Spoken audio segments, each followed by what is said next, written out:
I think they can really get after you defensively. They've got a toughness and a physicality that a lot of nights creates problems for teams, including ourselves. And I think offensively, different guys can do it every night. I think Evan Turner's been an X factor off the bench, and Olenek coming off the bench. So, when they're playing well, they got lots of different guys that can do things. I think lots of different guys that defend. So it's, I think they got the whole is greater than the sum of the parts, or however that saying goes. Are they a tougher team to prepare for during the regular season when there's not as much time, going game to game?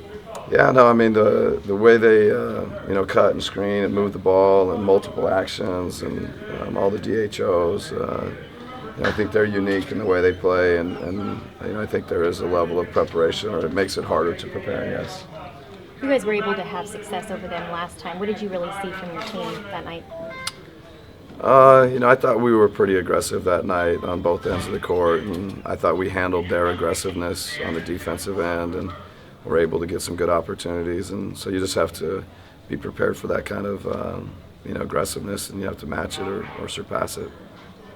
Coach, is Kyle coming back to full health, or have you noticed that? Yeah, I think anytime Kyle and I have conversations, he feels very confident, feels very good about where he is with his health, and I think there's nobody that knows like Kyle knows. And so I think we see it on the court. I think we see things where he's doing things at a pretty high level, and I think he's going to get better as the season goes on. Missing 2 or 3 months of training in the summer is not easy, especially for a guy like him.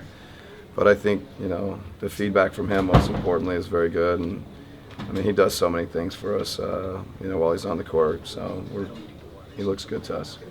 So inconsistent, like the East has kind of been up and down. You're not alone, but is that kind of maddening when you're playing well one night and then 2 nights later you kind of see that struggle a bit?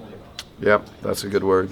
I think there's probably coaches and players alike. I think consistency is one of those things that we all crave and want, and when you can find that, it's something you want to hold on to and just see how long you can keep it going. And the entire East, I think you have to give credit to your opponents, and there's a reason why maybe none of us are as consistent as we like. I think a lot of good teams, a lot of teams that have improved and playing well.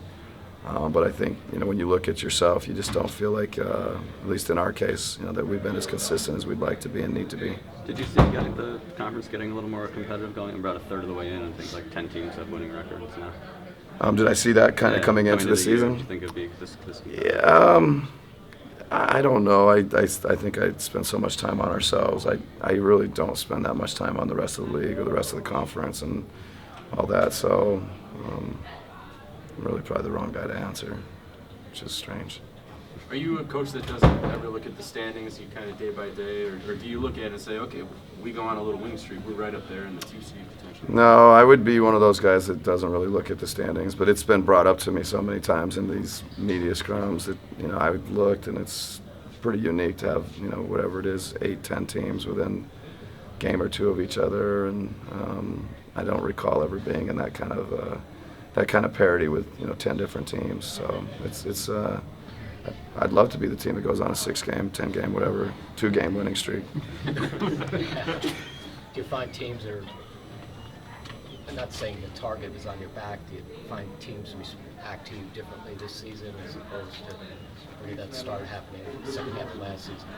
Yeah, I would say that's kind of, I don't know, it's hard to feel it. I don't really buy into that, and I do think, we started playing well fairly early last year and for a majority of the season, and to say that teams weren't, coming after us pretty hard, I don't think would be very accurate. So to say that we're not handling it well this year because of that, I don't think we're just not where we need to be.